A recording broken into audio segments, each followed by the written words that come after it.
চার মাযহাবের মধ্যে যিনি হয়েছিলেন শ্রেষ্ঠ, ওনার একটা সংক্ষিপ্ত কাহিনী আমি আপনাদের সামনে বলতে চাই।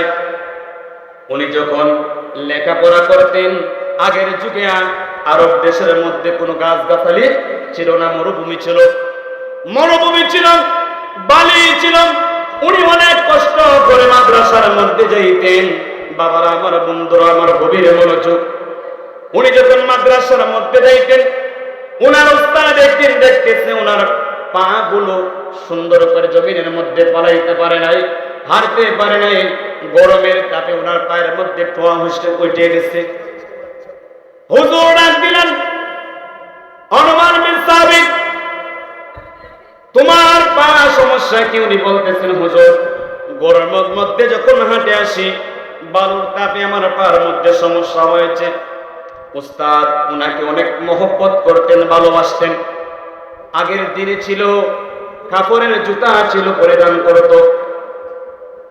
ইমাম আযম আবু হানিফা রাহমাতুল্লাহ আলাইহি ওনার উস্তাদ এক জোড়া জুতা দান দিলেন। দেওয়ার পরে উনি কি করবেন দেখেন, আদব কতটুকু যেন উস্তাদের প্রতি। ওই জুতাটা যখন পাইলেন, পাওয়ার পরে উনি কি করবেন মনে মনে ভাবতেছেন, এই জুতাগুলো তো আমার উস্তাদের ব্যবহার করেছে। ওই জুতাগুলো, যেই জুতার মধ্যে আমার প্রিয় উস্তাদের পা লেগেছে, ওই জুতাগুলো আমি কোনদিন ব্যবহার করতে পারবো না, আমার বিয়াদবি হবে। একজন দর্জির দোকানের মধ্যে গেলে, যাওয়ার পরে কাপড়ের গুলো পিস পিস করে আনলেন। আনার পরে সুন্দর করে ওই জুতার কাপড়গুলো ধুইলেন। ধোয়ার পরে উনি বললেন, এখন আমি কি করতে পারি? ওনার মনের মধ্যে অনেক প্রশ্ন জাগলো, ওই জুতাগুলো আমি কোথায় রাখলে আমার উস্তাদের সম্মান বাড়বে, আমার উস্তাদকে পরিপূর্ণভাবে আমি সম্মান করতে পারবো। ও দুনিয়ার মানুষেরা, শুনে রাখো, ওই মেদিনের শিক্ষার ছাত্র ভাইরা, গভীর মনোযোগ। ওই ছাত্র উনি বলতেছেন, ইমাম আযম আবু হানিফা রাহমাতুল্লাহি আলাইহি, ওই জুতাগুলোকে আমি কিভাবে সম্মান দিব?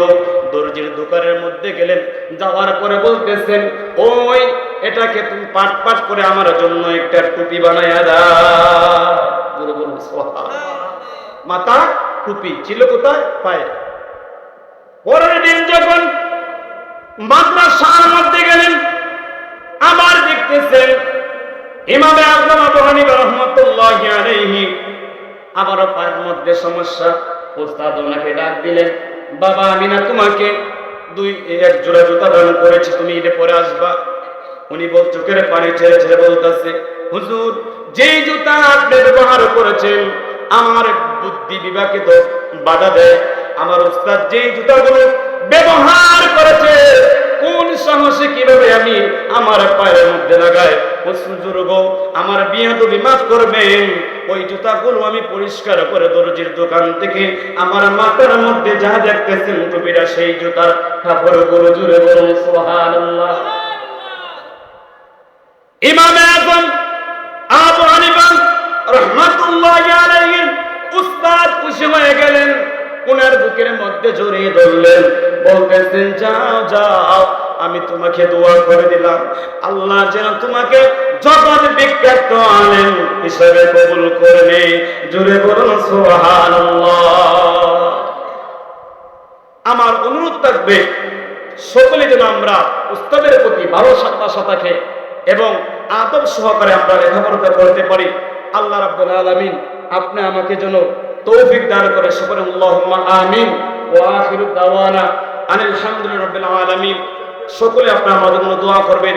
আমরা অনেকে আমাদের পরিচিত মুখ, আমরা অনেকে চিনেন, অনেকে চিনেন না। আমরা এখান থেকে ফারিগ হয়েছে, বিভিন্ন জায়গায় আমরা দায়িত্ব আছি। আপনাদের এলাকার সুনাম এখন আলহামদুলিল্লাহ, আজকে হয়তো 30 থেকে 35 জন কোরআন হাফেজ হয়েছে পাগড়ি, আলহামদুলিল্লাহ। বৃহত্তর সিরাজ বিভাগের মধ্যে এমন সুনামধন্য প্রতিষ্ঠান আর নাই।